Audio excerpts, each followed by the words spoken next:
White blood సెల్స్‌ని తెలుగులో మనం తెల్ల రక్త కణాలు అంటూ ఉంటాం. ఇవి మన రక్తంలో అరౌండ్ 4000 నుంచి 10,000 మధ్యలో ఉంటూ ఉంటాయన్నమాట.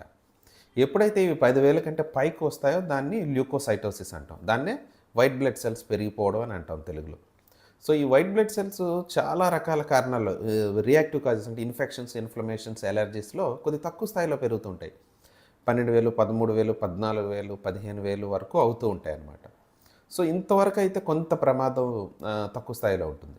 కొంతమందిలో ఏమవుతుందంటే ఈ వైట్ బ్లడ్ సెల్స్ 40,000, 50,000, 1,00,000 వరకు పెరగడం. కొంతమందిలో నేను ఆల్మోస్ట్ 5,00,000 వరకు కూడా వైట్ బ్లడ్ సెల్ కౌంట్ చూడడం జరిగింది. సో, ఇలా ఎక్కువ స్థాయిలో పెరిగినప్పుడు మాత్రమే మనం క్యాన్సర్స్ ఉంటాయని భయపడుతుంటాం. ఆహ్, ఈ తక్కువ స్థాయిలో పెరిగి ఇన్ఫెక్షన్స్ తగ్గిన తర్వాత white blood cell count normal రేంజ్‌కొచ్చేస్తే పర్వాలేదు. ఎప్పుడైతే మల్టిపుల్ టైమ్స్ అది కంటిన్యూయస్‌గా పెరుగుతూ ఉంటుంది, రెగ్యులర్‌గా గ్రో అవుతుంది అంటే ఒక డాక్టర్ దగ్గరికి